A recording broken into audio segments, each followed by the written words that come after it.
కొన్ని మాటలు ఉపయోగించడానికి మీ సహాయం కోరుకోవచ్చు. కోరికలో నన్ను పరిశుద్ధీకరించమని ప్రభావ నన్ను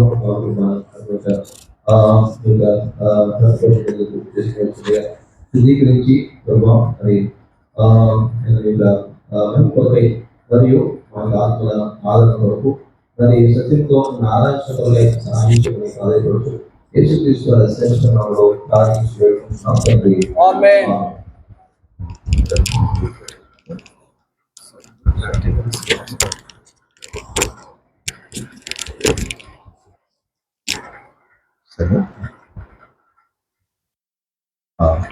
ఈ మాటలు మనకు బాగా సుపరిచితం, అందరము ఎరిగినటువంటి మాటలు. 1 తిమోతి 1వ అధ్యాయం 1వ వచనం 12వ వచనం చూసినప్పుడు, పూర్వము దోషకుడును హింసకుడును హానికరుడునైన నన్ను. ఎవరు చెప్తున్నారు? పౌలు గారు సౌలుగా ఉన్నటువంటి మరి సౌలుగా ఉండి మార్పు పొందినటువంటి పౌలు గారు చెప్పినటువంటి మాట. పూర్వము నేను దోషకుడును హింసకుడును హానికరుడైనటువంటి నన్ను. మరి ఆ విధంగా ఉన్నటువంటి నన్ను ప్రభు మరి ఈ విధంగా మార్చాడు అని చెప్పి మరి ప్రభువును ఆరాధిస్తున్నవాడుగా ఆయన చూస్తున్నాం. మరి తన జీవితం చూసినప్పుడు తాను మరి దేవుని యొక్క ఉగ్రతకు గురి కావాల్సిన వాడుగా ఉన్నవాడు.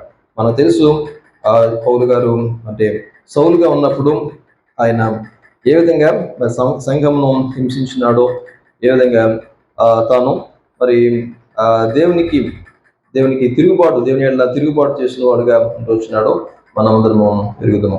అపొస్తలుల కార్యములు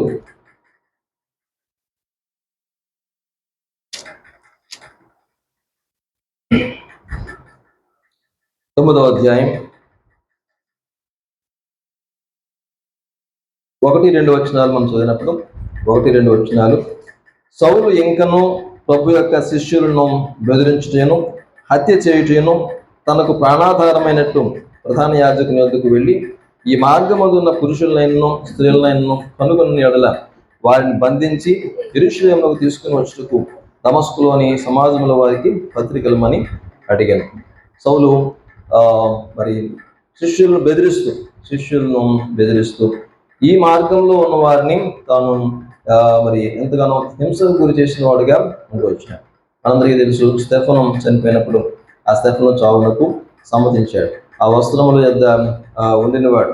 మరియు 8వ అధ్యాయం 1వ వచనంలో చూసినప్పుడు, ఆ కాలమందు యెరూషలేములోని సంఘమునకు గొప్ప హింస కలిగినందున, యెరూషలేము సంఘంలో గొప్ప హింస కలిగింది.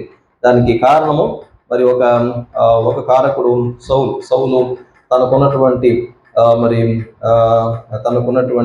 రోషం చేత బాగా హైట్ అయింది. ఇంట్రెస్ట్ కదా, పర్లేదు.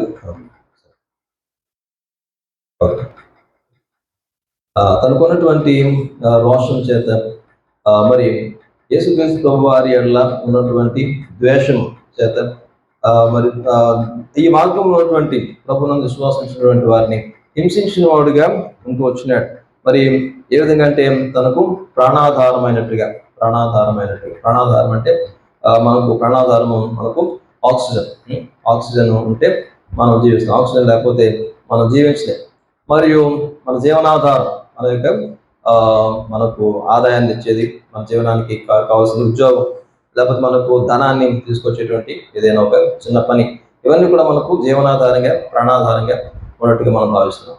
మరి సౌలుకైతే ఏది ప్రాణాధారము అంటే ఈ మార్గంలో ఉన్న వారిని హింసించడం, ఈ మార్గంలో ఉన్న వారిని చెరసాల్లో వేయడం, ఈడ్చుకుని రావడం, చెరసాల్లో వేయడం, చంపించడం.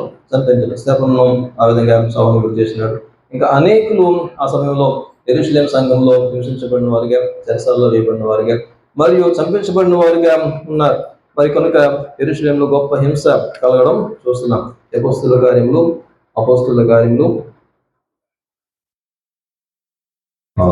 26వ అధ్యాయం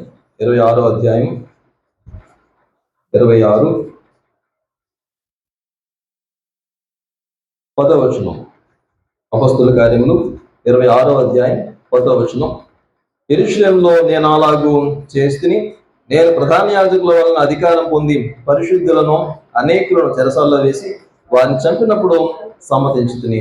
మరి అనేకులను చెరసాల్లో వేయబడి మరియు వారు చంపబట్టడానికి సమ్మతించిన వాడుగా ఉండొచ్చినాడు. ఎంతగా మరి సంఘాన్ని హింసించినాడు, మరియు ప్రభువును ఎంతగానో ద్వేషించి హింసించిన వాడుగా ఉండొచ్చినాడు. తాను మరి నేను దోషకుడను మరియు హింసకుడను హానికరుడును అని తాను అనడానికి కారణం ఏంటంటే ఎంతగా సంఘాన్ని తాను హింసించిన వాడుగా ఉంటూ మరి ఆ మార్గంలో ఉన్న వారిని పట్టుకుని చెరసాల్లో వేయడానికి తాను మరి దమస్కు మార్గాన వెళ్ళాడు. దమస్కులో ఉన్నటువంటి సంఘంలో ఉన్నటువంటి వారిని కూడా హింసించడానికి దమస్కు మార్గాన 9వ అధ్యాయంలో వెళ్తున్నప్పుడు మరి ఆయన కలిగినటువంటి ఒక దర్శనం, లేకపోతే ప్రభు యొక్క ప్రత్యక్షత అక్కడ చూసిన వాడుగా ఉన్నాడు.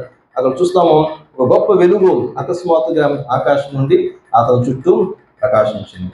4వ వచనం అపొస్తలుల కార్యములు 9వ అధ్యాయం, అపొస్తలుల కార్యములు 9వ అధ్యాయం 4వ వచనంలో, అపొస్తలుల కార్యములు 9వ అధ్యాయం 4వ వచనం. సౌలా సౌలా నీవేళ నన్ను హింసించున్నావని తనతో ఒక స్వరము పలుకుట వినెను. ఇక్కడ ఇట్టి హానికరుడిగా ఉన్నవాడు, దోషకుడుగా ఉన్నవాడు మరియు హింసకుడిగా ఉన్నవాని ఎడల ప్రభు అక్కడ ఏం చేసినాడు? మన చదివినటువంటి భాగంలో నేను కనికరించబడ్డాను తెలియజేసినాను, కనికరించబడ్డాను. మరి ప్రభు యొక్క గొప్ప కనికరాన్ని అపొస్తలుడైన పౌలు, లేకపోతే సౌలుగా ఉన్నటువంటి పౌలు పొందుకున్నవాడుగా ఉంటూ వచ్చినాడు. మరి ఇక్కడ ప్రభు అంటున్నాడు, సౌలా నీవేళ నన్ను హింసిస్తున్నావు, సౌలా సౌలా నీవేళ నన్ను హింసిస్తున్నావు. మరి ఎవరిని హింసిస్తున్నాడు? సౌలు అంటే సంఘంలో ఉన్నవారు, మరియు ఆ మార్గంలో ఉన్న వారిని హింసిస్తున్నాడు, చెరసాల్లో వేస్తున్నాడు. అయితే మరి ప్రభు దీన్ని ఏ విధంగా స్వీకరిస్తున్నాడంటే నన్ను హింసిస్తున్నాడు. మరి నిన్ను నన్ను ఎంతగా ప్రభు మనల్ని ప్రేమిస్తున్నాడు. మరి మనకు మరి కనుగుడ్డుకు మరి మన కంటి రెప్పవలే ఉన్నవాడు, మనల్ని ముట్టినవాడు ఆయన కనుగుడును ముట్టినవాడుగా ఆయన ఎంచుతున్నాడు. మరి ఇటు విధంగా ప్రభు మనల్ని ప్రేమించిన విధము చూస్తున్నాం. ఇక్కడ ఎంతగా హింసించిన వాడు, మరి సౌలు ఎంతగా హింసించిన వాడు, ప్రభువునే ఎంతగా హింసించినవాడు. మరి ఆయన ఎవరు అంటే రాజాది రాజు, ప్రభుల ప్రభు మరియు సర్వశక్తుడైనటువంటి దేవుడు, సమస్తాన్ని నిర్మించి నెరవేరుస్తున్నవాడు.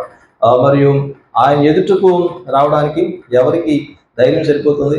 ఆయన ఎదుటకు రావడానికి మరి యోగ గ్రంథంలో ఒక క్రూర మృగాన్ని చెప్పి యోగ గ్రంథంలో మరి ఆ క్రూర మృగంకి మరి దేవుని యొద్దకు, ఆయన యొద్దకు రావడానికి ధైర్యము సరిపోదు అని అంటాడు. అంటే మరి దేవుడు అంతటి భయంకరుడుగా ఉన్నవాడు.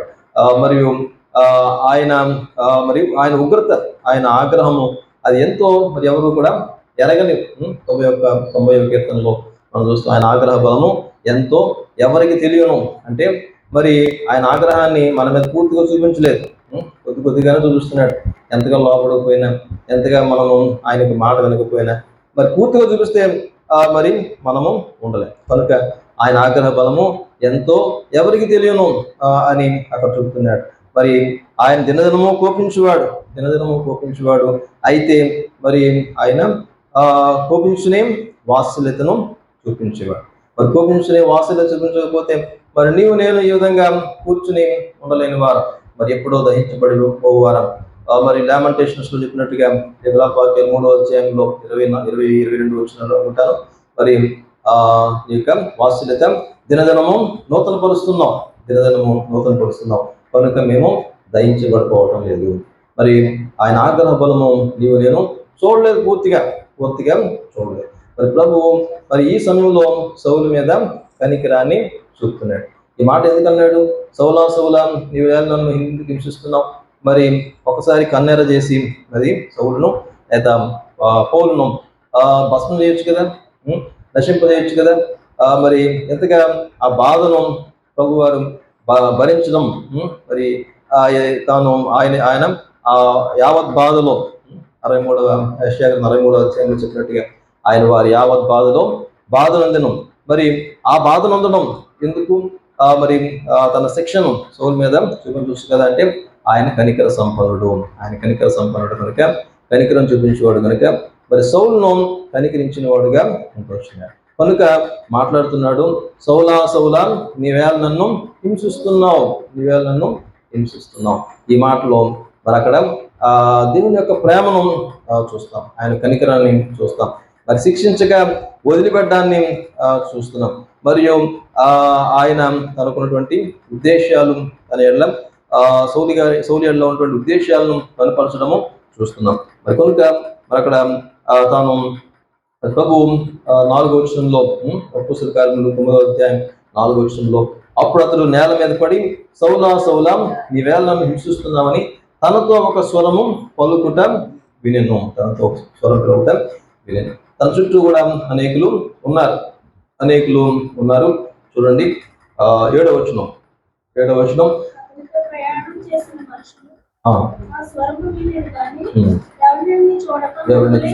మౌనులై నిలువబడి అతనితో ప్రయాణం చేసిన మనుషులు ఆ స్వరము విన్నారు. కానీ వారు మౌనంగా ఉన్నారు. అంటే లేకపోతే స్వరం విన్నారు కానీ ప్రభువుని చూడలేదు. ఆ దర్శనాన్ని, ఆ అనుభవాన్ని వారు కలిగి లేరు. ఆ ప్రయాణంలో ఉన్నవారు. మరి ఎవరు చూశారు? మరి దేవుని యొక్క ప్రభు యొక్క ఆ ప్రత్యక్ష దర్శనం అంటే కేవలము మరి సౌలు వారు మాత్రమే చూసినట్టుగా అనుకుంటూ వస్తున్నాం. మరి నేను కూడా మన యొక్క దినముల్లో, మన యొక్క జీవితంలో మరి ప్రభువును దోషకులుగా ఉండినవారు, హానికరులుగా ఉండినవారు, హింసకులుగా ఉండినవారు. మరి ఇట్టిగా ఈ విధంగా ఉన్నటువంటి నన్ను ప్రభు శిక్షించక వదిలిపెట్టడం మరియు మన ఎడల కనికరాన్ని చూపడం అన్నది ఎంతో అద్భుతమైనది. మరి మనం అనవచ్చు, నేను సౌలు గారి వలె నేనేమి ఎవరిని చంపలేదు కదా, అట్టి హింసను చేయలేదు కదా అని అనవచ్చు. అయితే మరి దేవుని యొక్క దృష్టిలో, దేవుని యొక్క ప్రమాణాల్లో, ఆయన స్టాండర్డ్స్లో ఏంటి హత్య చేయడం అంటే మరి మరొక సహోదరుని రాక అని పిలవడం, వ్యర్థుడా అంటే వేస్ట్ పిలవడం అని పిలవడం, లేకపోతే ఒకరిని అసహించుకోవడం, ద్వేషించడం, మరి ఒక వ్యక్తిని ద్వేషించడం, అది ప్రాణహత్యకు సమానంగా ప్రభు ఎంచుతున్నాడు. మరియు ఒకసారి చూద్దాం సంఖ్యాకాండం 11వ అధ్యాయంలో, సంఖ్యాకాండము 11వ అధ్యాయం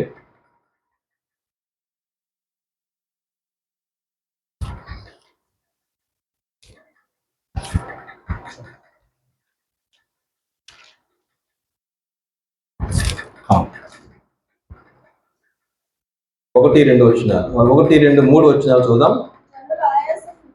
ఆయాసను గూర్చి సనుగుచుండగా అది యెహోవాకు వినబడెను. యెహోవా దాన్ని విన్నప్పుడు ఆయన కోపం రగులుకొనెను. యెహోవా అగ్ని వారిలో రగులుకొని ఆ పాళెంలో ఒక కోనను దహింపసాగెను. జనులు మోషేకు మొరపెట్టగా మోషే యెహోవాను వేడుకున్నప్పుడు ఆ అగ్ని చల్లారెను. యెహోవా వారిలో రగులుకున్నందున ఆ చోటికి తబేరాను పేరు పెట్టబడు. ఇక్కడ యెహోవా అగ్ని రగులుకున్నది. ఎందుకు రగులుకున్నది అంటే సనుక్కోవడం. ఆయన ఎంత తీవ్రంగా దాన్ని పరిగణించాడు. మన హృదయంలో ఉన్నటువంటి సనుగుడు ఎందుకు వస్తుంది అంటే అసంతృప్తి వల్ల, మనలో ఉన్నటువంటి అసంతృప్తి. మరి ప్రభునందు ఆనందించినటువంటి మనలో అసంతృప్తి సనుగుడిగా రావడం, ఇది ప్రభుని ఎంతగానో దుఃఖపరుస్తుంది, ప్రభుని ఎంతగానో ఆయాసపరుస్తుంది. అది ఎంతగానో కోపాన్ని తీసుకుని వచ్చేదిగా ఉంటూ వస్తుంది. మరి ఆ విధంగా చూస్తూ వచ్చినప్పుడు నేను దేవుని ఉగ్రతకు గురి కావాల్సిన వారంగా ఉండేవారు. మరి నేను మరి ప్రభువును హింసించిన వారంగా ఉండినవారు, దోషకులుగా ఉండినవారు, హానికరులుగా ఉండినవారు.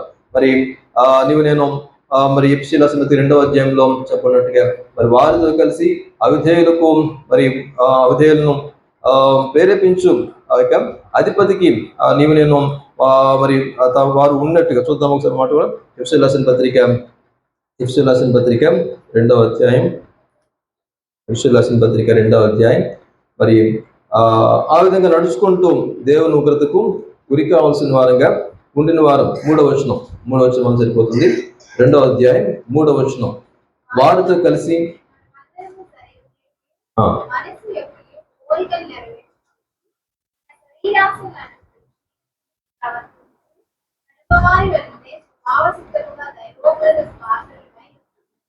మరి మన కోరికలను, మన మనసు యొక్కయు శరీరం యొక్కయు కోరికలను నెరవేర్చుకోవచ్చు. మరియు మన శరీరాశలు అనుసరించి మనం ప్రవర్తించడం వల్ల కడమ వారి వల్లనే నీవు నేను స్వభావ సిద్ధంగా దేవుని ఉగ్రతకు గురి కావాల్సిన వారంగా ఉన్నవారు. మరి ఈ విధంగా నశింపజేయబడటానికి, దహింపజేయబడటానికి నీవు నేను గురి కావాల్సిన వారంగా వచ్చినప్పుడు ఆయన నీ ఎడల నా ఎడల కనికరం చూపుతున్నాడు. ఆ మార్గంలో అనేకులు ఉన్నారు, సౌలు గారి పక్కన అనేకులు ఉన్నారు.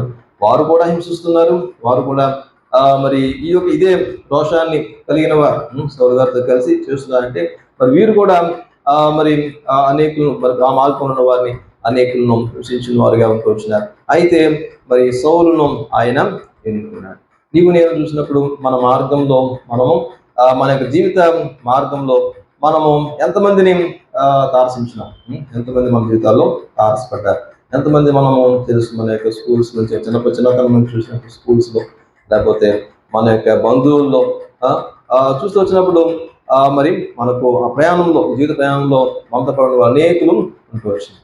అయితే మరి నీ ఎడ్ల నా ఎడ్ల ఆయన చూపినటువంటి కృప ఎంతో అమూల్యమైనది. మనల్ని ఏర్పరచుకున్న స్థితి ఎంతో అద్భుతమైనది. మరి నీవు నేను గొప్పవారమని కాదు, లేకపోతే యోగ్యులమని కాదు, మనలో శక్తి ఉందని, సామర్థ్యం ఉందని కాదు, మంచివారమని కాదు. అయితే మరి ఆయన నన్ను బలహీనలో అటువంటి నన్ను ఏర్పరచుకున్నవాడుగా ఉంటూ వచ్చినాడు. మొదటి కొరింథీయులకు మనకు తెలిసినటువంటి మాటలే. మరి బలహీనులను మరియు ఇంకెవరిని, తృణీకరించబడిన వారిని, నీచులుగా ఉన్న వారిని ఆయన ఏర్పరచుకున్నవాడుగా ఉంటూ వచ్చినాడు. మరి మన గతాన్ని చూసుకుంటే, మన జీవితాన్ని చూసుకున్నట్లయితే మనకు తెలుస్తుంది మరి నాలో ఏ యోగ్యత లేదు. వీటి జీవముగల దేవుణ్ణి, సత్యవంతుడైన దేవుణ్ణి పెరుగుటకు మరియు ఆయన ఆరాధించడానికి, ఆయన బిడ్డగా ఉండటానికి నాలో ఎటువంటి యోగ్యత ఉంది? మరి ఏ మాత్రము కూడా యోగ్యత లేని వాడు. మరి ఆ ప్రయాణంలో వస్తున్న అనేకులను మరి ఉండగా కూడా మరి ప్రభు మరి నిన్ను నన్ను ఏర్పరచుకున్నవాడుగా, ఆయన కలుసుకున్నవాడుగా, దర్శించినవాడుగా ఉంటూ వచ్చినాడు. మరి కనికరము నీవు నేను పొందుకున్న వారంగా ఉంటూ వచ్చినాడు. మరియు చూసినట్లయితే అక్కడ తాను ఈ విధంగా తాను సౌలు దేవుని చేత దర్శించబడి ఆయన కనికరించబడి మరి తర్వాత చూద్దాం అక్కడ బలపరచబడి కదా. మొదటి తిమోతి ఫస్ట్ తిమోథియన్స్ ఫస్ట్ చాప్టర్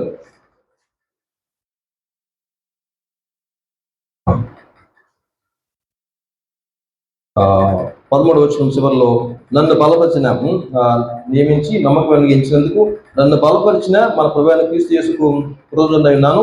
తెలియక అవిశ్వాసం అని చేసిన కనుక కనికరించబడుతుంది. సౌలు కనికరించబడ్డాడు. తర్వాత ఆయన బలపరచబడ్డవాడుగా నిర్దోషం. తాను కనికరించబడినప్పుడు తాను ఎరిగినాడు తాను ఎంత బలహీనుడునో అని. మరి ఎందుకంటే కళ్ళు తెరిచాడు కానీ ఏమి చూడలేకపోతున్నాడు. తాను కళ్ళంతా కూడా పొరలుగా మరి అవంతా కూడా మూసిపోయినవిగా ఉంటూ వచ్చినాయి. అన్నపానాలు లేవు. మరి అక్కడ 3 దినాలు తాను అన్నపానం తీసుకోలేనట్టుగా చూస్తాం. అపొస్తలుల కార్యము 9వ అధ్యాయంలో అక్కడ సేవించండి. అపొస్తలుల 9వ అధ్యాయము 9వ వచనంలో చూసినప్పుడు అతను 3 దినములు చూపు లేక అన్నపానములు ఏమీ కూర్చుకొనక ఉంటాయి. మరి 3 దినాలు అన్నపానం లేకపోతే ఎలా ఉంటారు? మరి తోటకూర కాడలాగా మరి ఏలాడబడేవారుగా ఉంటారు. మరియు చాలా బలహీనంగా ఉంటారు. నీవు నేను ఒక పూట ఉపవాసం చేస్తేనే అవి బాబోయ్ అనుకుంటాను. అమ్మో ఇంతగా మరి నీరసం వచ్చేసింది, లేకపోతే ఇంతగా బలహీన పడిపోయామేం అని అనుకునే వారంగా ఉంటాం. మరి సౌలు అక్కడ 3 దినాలు చూపు లేక అన్నపానం లేకుండా ఉన్నవాడు ఉంటూ వచ్చినాడు. మరి నిన్ను నన్ను బలపరిచేటువంటి ప్రభు, మరియు నిన్ను నన్ను మరి ఆదరించేటువంటి ప్రభు మరి ఆ స్థితిలో విడిచిపెట్టని వాడుగా ఉంటూ వస్తున్నాడు. మరి ఆ సౌలు తాను బలహీనుడును అని ఎరిగిన వాడు ఉన్నాడు. మరియు ఆ దేవుని ఎడల ప్రభు ఎడల నేను మరి ఇట్టి కార్యం చేస్తూ వచ్చినాను, ఆయన వ్యతిరేకంగా ఆయనకు మరి ఆయనకు ఎదురు తిరిగి వచ్చిన వాడిగా వచ్చినాను అని ఆ భయం చేత, ఆ బలహీనత చేత తాను ఉన్నవాడుగా ఉన్నాడు. మరి ఆ సమయంలో ప్రభు వదిలిపెట్టలేదు. ఆయన ఏం చేసినాడంటే ఎవరిని పంపాడు? ఆయన అననీయను మరి సౌలు యొద్దకు పంపిన వాడుగా ఉంటూ వచ్చినాడు. మరి ఆ సౌలు యొద్దకు పంపినప్పుడు మరి అననీయ ఏమన్నాడు? మొట్టమొదటి మాట చూడండి, అక్కడ 9వ అధ్యాయంలో 17వ వచనం. అననీయ వెళ్ళి ఆ ఇంట ప్రవేశించి అతని మీద చేతుల నుంచి సహోదరుడా చదువుదాం మాట మొత్తం అంతా. సహోదరుడా, నీవు వచ్చిన మార్గంలో నీవు కనబడిన ప్రభువైన యేసు నీవు దృష్టి పొంది పరిశుద్ధాత్మతో నింపడినట్లు నన్ను పంపి ఉన్నాడని చెప్పాను. మరి ఆ సహోదరుడా అని పిలవడం, సహోదరుడా అని పిలిచినప్పుడు మరి సౌలుకు ఎంత గొప్ప ఆదరణ కలిగి ఉండేది. అంతవరకు మరి దేవుని ఉగ్రతకు గురి కావాల్సిన వాడను, బలహీనుడను అని అనుకున్నటువంటి ఆ యొక్క సౌలు మరి ఒక వ్యక్తి వచ్చి ఈ యొక్క విషయాన్ని గుర్తు చేసినప్పుడు మరి నీ మార్గంలో చూడండి ఒకమాట, నీ వచ్చిన మార్గంలో నీవు కనబడిన ప్రభు అయిన యేసు, నీ వచ్చిన మార్గంలో నీవు కనబడిన ప్రభు అయిన యేసు నాకు చెప్పినాడు, మరి నీకు దృష్టి కలిగినట్టుగా నీ వద్దకు వచ్చి ప్రార్థించమని అని సహోదరుడా అని అంటూ వచ్చినప్పుడు మరి సౌలు ఆదరణ పొందుకున్నవాడుగా అంటూ వచ్చినాడు. మరి మునుపు శత్రుత్వం కలిగిన వారు అననీయ దమస్కులో మరి ప్రభు దగ్గర చెప్పినాడు. ఏమన్నాడంటే మరి ఈ వ్యక్తి ఈ మార్గంలో ఉన్న వారిని శిక్షించడానికి వస్తున్నాడు. చూద్దాం అన్నమాట. 13వ వచనం. అందుకు అననీయ, ప్రభువా, ఈ మనుషుడు యెరూషలేములో నీ పరిశుద్ధులకు ఎంతో కీర్తి చేస్తున్నాడని అతని గూర్చి అనేకుల వల్ల వింటిని.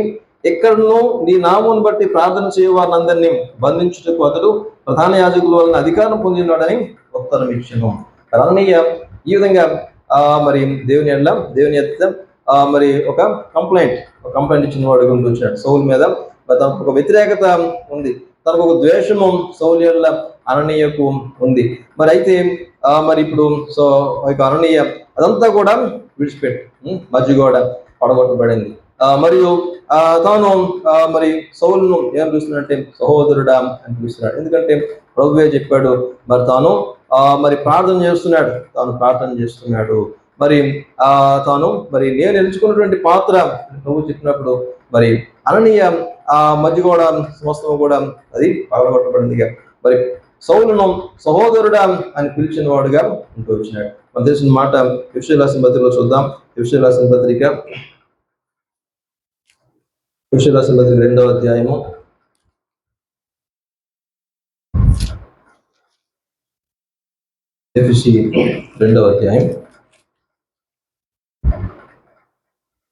12వ వచనం. ఆ కాలమందు పరదేశులను నిరీక్షణ లేని వారును లోకమందు దేవుడు లేని వారిని అయ్యి క్రీస్తుకు దూరస్తులైంటునని మీరు జ్ఞాపకం చేసుకోండి. ఒకసారి మనం కూడా జ్ఞాపకం చేసుకుందాం. మరి ప్రభు జనులతో ఉండడానికి ఏ యోగ్యత లేనివారు, హింసకులుగా, దోషకులుగా, ప్రభువును దుఃఖపరిచిన వారంగా, పరిశుద్ధాత్మను దుఃఖపరిచిన వారంగా, మరియు ప్రభు చాటున ఏడడానికి ఇర్మియా గ్రంథంలో రాయబడినట్టుగా ఆయన చాటున మన గురించి ఏడ్చేవాడుగా లోకంలో పిల్లలను బట్టి మరి ప్రభు కోపాన్ని తెచ్చుకున్నవాడుగా ఉంటూ వచ్చినాడు. మరి నీ ఎడ్ల నా ఎడ్ల ప్రభు ఇట్టి ఉగ్రతను కలిగి ఉన్నప్పుడు మరి నీకు నాకు మరి మన జీవితంలో మరి ఇశ్రాయేలు పౌరులతో లేకపోతే ప్రభు బిడ్డలతో ఎటువంటి సహవాసం, ఎటువంటి బంధము లేకుండా ఉండిన వారంగా ఉంటూ వచ్చినాం. మరి దేవుడు లేని వారంగా ఉన్నాం. మన జీవితంలో దేవుడు లేని వారంగా ఉన్నాం. మరి దేవుడు లేకుండా ఉన్న జీవితం ఒకసారి ఊహించుకుందాం. దేవుడు లేకుండా మరి మనకు ఒక అవసరత కలిగింది, ఒక దుఃఖం కలిగింది, ఒక బాధ కలిగింది, ఒక నిరాశ కలిగింది. ఈ సమయంలో మరి మనకు సహాయం చేయగలవారు ఎవరు? మరి అనేక సార్లు మనుషులను ఆశ్రయించి నిరాశపడిన వారంగానే ఉంటాం, భంగపడిన వారంగా, మోసగించబడిన వారంగా ఉంటాం. మరి ఎవరు నాకు సహాయం చేయలేని వారే అని అనుకునేటువంటి స్థితిని కలిగి ఉండేవారు ఉంటూ వస్తున్నాం. మరి ఆ దేవుని యొక్క సహాయము లేకుండా, దేవుని సన్నిధి లేకుండా, దేవుని యొక్క వాక్యము, దేవుని యొక్క సహవాసము లేకుండా నీ జీవితం నా జీవితం ఏ విధంగా ఉంటుందో ఒకసారి, మరి మునుపు ఏ విధంగా ఉంటుందో ఒకసారి ఆలోచించుకోండి. మరి ఎండిపోయిన ఎడారి వంటిది. మరి ఎంతగానో మరి ఏ ఫలము లేకుండా ఎక్కడికి వెళ్తున్నాం, ఎక్కడికి జీవిస్తున్నాం, ఎందుకు జీవిస్తున్నాం, మన గమ్యం ఏంటి, మన లక్ష్యం ఏంటి ఎరుగుక జీవించే వారంగా ఉంటూ వచ్చినాం. మరి నిరీక్షణ లేని వారంగా ఉంటూ వచ్చినాం. ఒక వాగ్దానము, మరి ఆ వాగ్దానం పొందుకునేటువంటి ఒక భాగ్యము, మరి ఏ విధమైనటువంటి నిరీక్షణ లేకుండా ఉండిన వారు ఉంటూ వచ్చినాం. మరి ఇటు విధంగా ఉండిన వారు మరి నిన్ను నన్ను మరి ప్రభు ఏం చేస్తూ వచ్చినాడు చూడండి. అక్కడ 14 వచనంలో 13-14 వచనాలు చూసినప్పుడు, ఆయనను మునుపు దూరస్తులైన మీరు ఇప్పుడు క్రీస్తు యేసునందు క్రీస్తు రక్తం వలన సమీపస్తులై ఉన్నారు. ఆయన మన సమాధానమైంది మీకును మాకును ఉండిన ద్వేషమును అనగా విధిరూపకమైన ఆజ్ఞలు గల ధర్మశాస్త్రమును తన శరీరమందు కొట్టివేటు చేత మధ్యగోడలు పడగొట్టి మన ఉభయులను ఏకం చేసాము. మరి ఈ యొక్క సత్యం అననీయ కలిగి ఉన్నాడు కనుక సహోదరుడా అని పిలిచినాడు. మరి ఇది మరి ఎరిగినప్పుడు నీ జీవితంలో నా జీవితంలో మరి పౌలు వలె ఎంతగా ఆనందించిన వారంగా ఉంటూ వచ్చినాం. మరి నీవు నేను ఆ దేవునితో బంధం కలిగిన వారంగా ఉన్నాం, నిరీక్షణ కలిగిన వారంగా ఉంటూ వచ్చినాం. మరియు నీవు నేను దేవుని జనులతో సహవాసం కలిగిన వారంగా ఉంటూ వచ్చినాం. ఇదంతా ఏ విధంగా జరిగించబడిందంటే క్రీస్తు రక్తం వలన ప్రభువైన యేసుక్రీస్తు వారు ఆయన యొక్క పరుష రక్తం చిందించడం ద్వారా ఈ మధ్య కూడా పొడగొట్టబడిందిగా ఉంటూ వచ్చింది. మరి మునుపు హింసకులుగా, దోషకులుగా, హానికరులుగా ఉండిన వారము, మరియు ఇశ్రాయేలు సహపౌరులతో మరి ఎటువంటి బంధమం లేని వారంగా, వాగ్దానం లేని వారంగా, నిరీక్షణ లేని వారంగా ఉండిన వారము. అయితే ప్రభు మనల్ని మరి ఆయన రక్తం చేత ఆయన మరి ఆయన మనల్ని రక్షించుకుని ఆయనతో ఆయన యొక్క జనులతో కలపడం, మరియు ఆయన సహవాసంలో నిలపడం, ఇది నీకు నాకు ప్రభు ఇచ్చినటువంటి చూపినటువంటి కృప. మరి ఈ విధంగా మరి దాను ఆయన ఈ కృపను మరి చూపి మరి మనల్ని బలపరిచేవాడుగా ఉంటూ వస్తున్నాడు పౌలు గారు. ఆ తర్వాత మరి లేచిన వాడుగా ఉన్నాడు. లేచి తాను బాప్తిసం పొంది అన్నపానం తీసుకుని బలమును పొందాడు. మరి 9వ అధ్యాయంలో చూసినట్టుగా అపొస్తలుల కార్యం 9వ అధ్యాయము 18వ వచనం, అప్పుడే అతని కన్నుల నుండి పొరల వంటివి రాలగా దృష్టి కలిగి లేచి బాప్తిసం పొందను. తర్వాత ఆహారం పుచ్చుకొని బలపడను. మరి నిన్ను బలపరిచేటువంటి ప్రభువు మన బలహీనతను ఎరిగి మన ఎదుకు వచ్చి ఆయన వాక్కునిచ్చి బాగు చేసేటువంటి మరియు బలపరిచేటువంటి ప్రభువు ఆయన. యానహ్ కోరే అంటే తెలుసు కదా, యానహ్ కోరే. మరి శాంసన్ కదా, చూద్దాం అన్నమాట. న్యాయాధిపతులు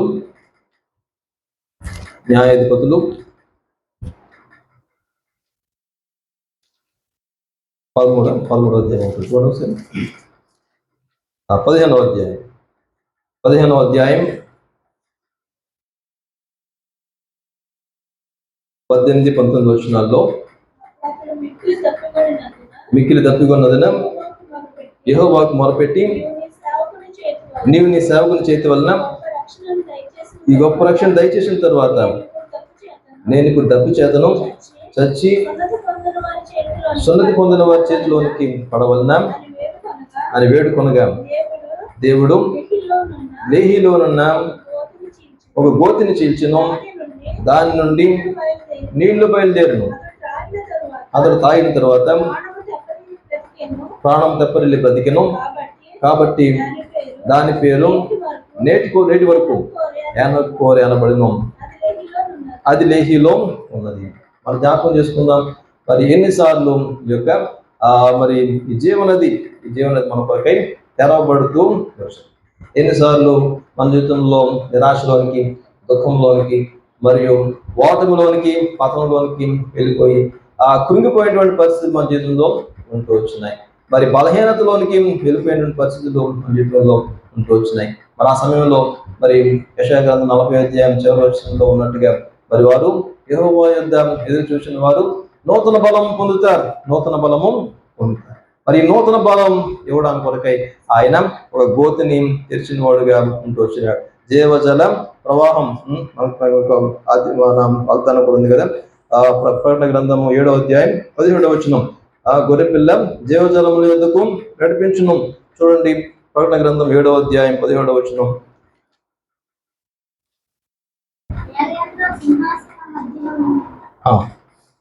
సింహాసనం మధ్య ఉంటుండు గొర్రెపిల్ల వారి కాపరి అయి జీవజలముల బుగ్గల యొద్దకు వారు నడిపించును.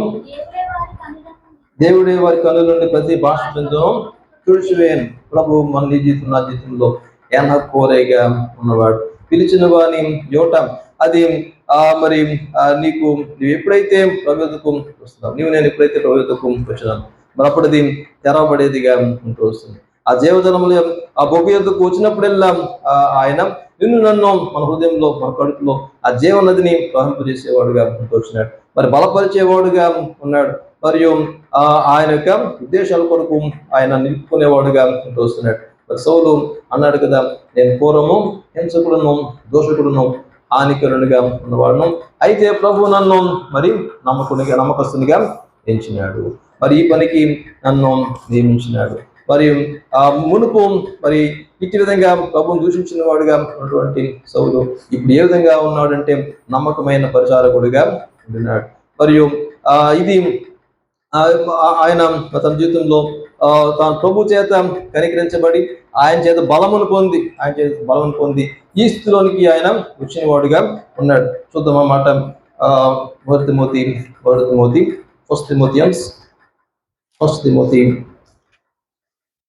1వ అధ్యాయం 14వ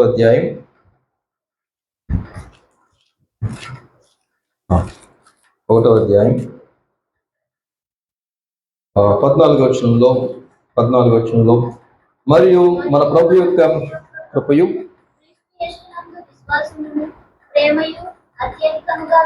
అత్యధికముగా విస్తరించాడు. ప్రభు చేత కనికరం పొందుకున్నాడు, బలపరచబడ్డాడు. మరియు క్రీస్తునందున్న విశ్వాసము, ప్రేమ, కృప ఇవి అత్యధికంగా విస్తరించబడినవిగా ఉండవచ్చు.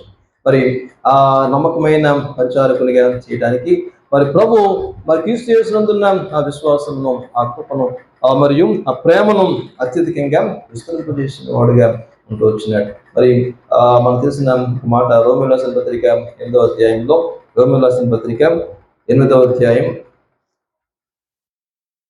Romans 8th chapter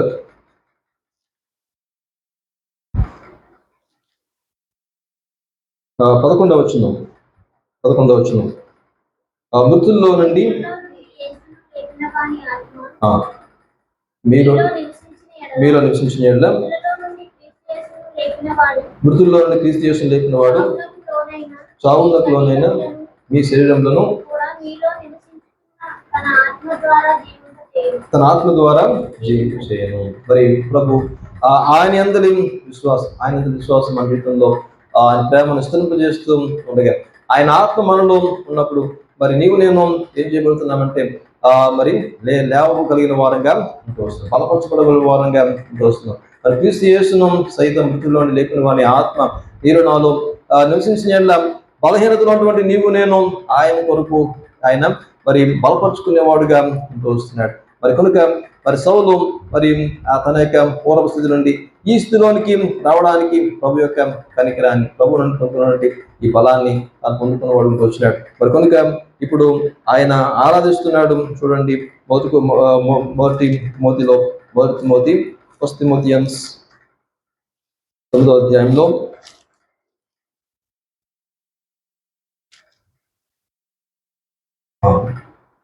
17వ వచనంలో సకల యుగములలో రాజయ్యుండి అక్షయుడును అదృశ్యునకు అద్వితీయ దేవునికి ఘనతయు మహిమయు యుగ యుగంలో కలుగును గాక. ఆయన సకల యుగములలో రాజయ్య ఉన్నవాడు.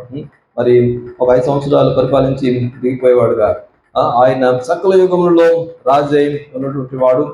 మరియు అక్షయుడిగా ఉన్నవాడు, క్షయిత లేనివాడు, క్షీణించనివాడు, మరి నిన్న నేడు నిరంతరము ఏకరీతిగా ఉన్నవాడు. మరియు ఆదియు అంతముగా ఉన్నవాడు, అదృశ్యుడైనటువంటి అద్వితీయమైనటువంటి దేవుడు. అందుకే 15వ అధ్యాయంలో చెప్పినట్టుగా పరిశుద్ధులలో నీవు మహనీయుడువు, మరి నీకు సాటి నిన్ను పోలిన వారు ఎవరునూ లేరు. మరి ఇట్టి ప్రభు అద్వితీయుడైనటువంటి ప్రభు, మరి సకల యుగాల్లో రాజుగా ఉన్నవాడు. మరి ఇట్టి ప్రభు మరి ఆయన పరిపాలిస్తున్నవాడుగా, మరి మనల్ని చూచువాడుగా ఉంటూ వస్తున్నాడు. మరి 3 పర్యాయాలు అధికారం వస్తే, అంటే 5 సంవత్సరాలు 5 సంవత్సరాలు అది 3 పర్యాయాలు అధికారంలో వస్తేనే మరి వారు ఏ విధంగా ఉంటారంటే మన అహంకారంతో ఉంటారు.